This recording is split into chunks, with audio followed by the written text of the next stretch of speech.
Hey folks, Chris Schulte here today to talk a little bit about an often underappreciated and outright forgotten cornerstone of our wide array of climbing equipment, the humble brush. Now, we've come a long ways since we just sort of took an old toothbrush and stuck it in our back pockets, but the plastic bristle toothbrush still does some good service. It still does a lot of heavy lifting out there. But these days, it has been largely supplanted by natural fiber bristle brushes, such as boar hair being probably one of the more popular. There's also some plant-based ones out there, but boar bristle is kind of the winner these days. Now, these things are still going to come in a whole bunch of different sizes beyond just the simple toothbrush. You know, you can get at a lot of the climbing gyms out in the world or even shops, they'll have these things printed up for sale up at the front desk or something like that. And these are just really, really nice. These are probably one of my favorite all-around go-to brushes is this style right here. Really, really dense and compact bristles. They're good and stiff. They're not going to wear down super fast, but they're still gentle enough to work on, some of your softer stones or keep those slopers clean. Now, mentioning slopers, I got to say this is probably my favorite brush that's out there right now for the bigger holds. It is also a boar bristle brush. They just call this thing a, what do we got? Glanzbürste, a brosse à lustreur, a spatula. This thing I go to the grocery store every time I'm down in Ticino or anywhere over in Switzerland, and I'll pick up a few of these because they're really cheap and they're really nice. Wood backed boar bristle, really soft. I mean, this is kind of the winner for any kind of sloper sweeping you might want to do. Really nice favorite brush. Now, like I said, your plastic bristle brushes are still doing some heavy lifting out there, so don't discount them because they do play a part. Not everything is just going to be delicate swiffing. Sometimes you got to get in there and do a little bit of scrubbing, especially if you're going to try and wash any holes with water or anything like that. Plastic bristles are going to be the way to go. Now, I almost hesitate to mention them because, well, people be acting like fools out there sometimes, but they are an important part of my kit as a first ascensionist and developer.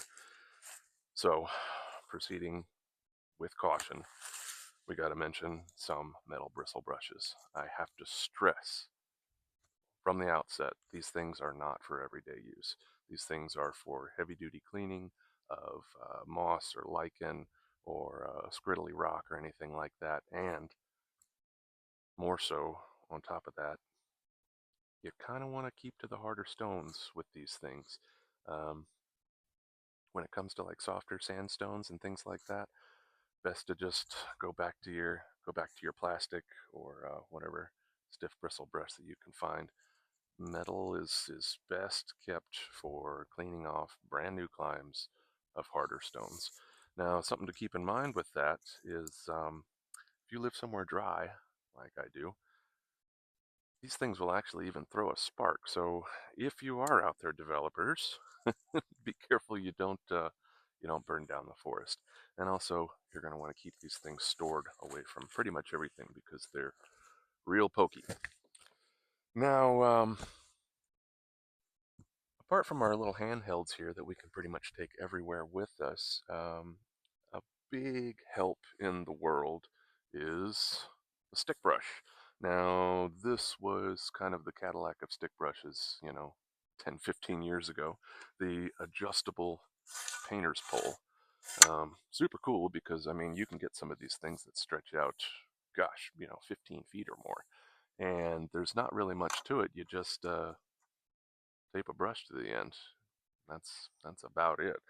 Um, Now, me, I live in the mountains and do a little bit of snow bouldering. So I gotta say, in addition to being able to attach a brush up here, uh, incidentally, if you go to your paint department, you might be able to find a little screw-on attachment, a little adapter here that enables you to clip in all sorts of brushes free of tape.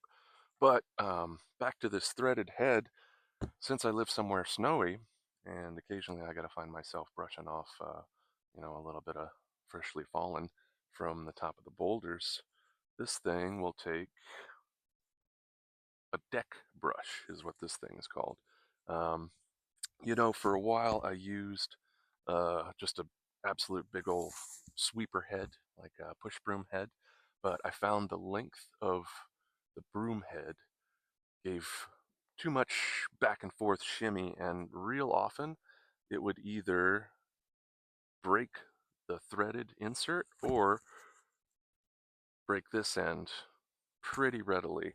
And I mean, even these heavy duty ones, this was more, say, with the plastic headed cheap ones, but the width of a push broom turned out, when trying to push snow or push pine needles or whatever, turned out to just give a little too much shimmy, so they were really prone to breaking. Now this guy right here, you can get them from a hardware store or order them from Amazon or whatever your online retailer might be. Deck brush, 10-inch deck brush. They're a lot more solid. You can actually push a decent volume of snow with a width like that. And again, a natural bristle brush, really really nice.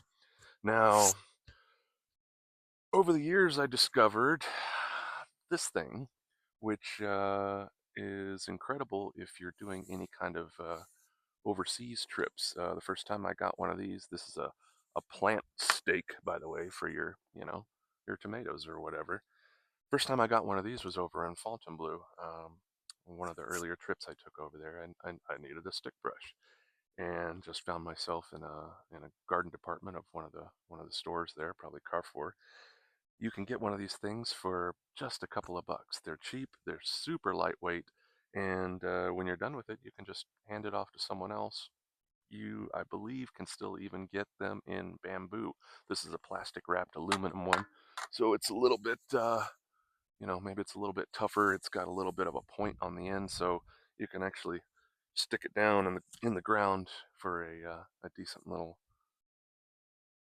what, camera tripod. But anyways, same sort of situation.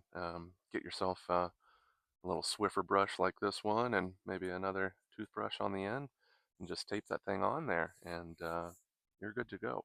Probably my go-to for travel. Like I said, they don't weigh anything, they don't cost anything, and you could just hand them on over to the next person.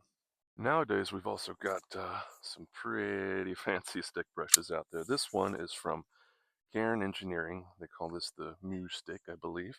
And in addition to being really nice materials, a bunch of carbon fiber, some lock collars that are out of some really nice aluminum. Let's see, we've got some accessories that snap off and on really nicely. You can cram your regular brush in there as well. Really easy to use, but not only that, we've got a little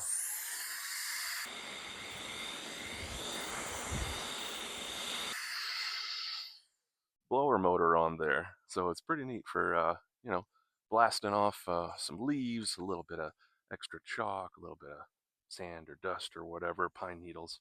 Pretty nifty little thing. I know there's some folks actually that are using these things kind of like the same way that you'd use a Makita fan as well. They've got a little attachment there for it as well. So you can kind of prop this thing up and have that thing blowing on the slopers for you or something like that. I'm probably going to try that here in a day or two. But really nice multi-adjustable stick brush slash blower fan. Pretty nifty.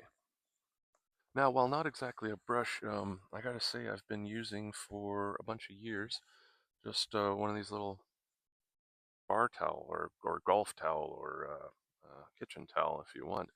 Um, Started using these things in font after I saw some old videos of some guys that were actually like, well, it turns out they were using POF, which I'm not a fan of at all. But anyhow, after you've brushed off your holds and whatnot, especially if you're using maybe small brush on a great big hold, it's helpful and also kind of satisfying to sort of thwap the extra chalk off of your holds there. It's a nice thing. It even maybe helps with the magical dispersal of accumulated humidity as well. But maybe it also just sort of gets you psyched and ready to go. But yeah, pretty invaluable tool. So yeah, I kind of want to say that that's about a wrap. There's not a whole lot of science to it. Try to keep your holes clean, brush your ticks off, things like that. And when you are, just making sure you're doing it carefully. You're not going to damage the rock or anything like that. So, like most things in life, you just sort of make sure you're using the right tool for the job and doing it with some degree of responsibility and care. Thanks, folks. Have a good time out there.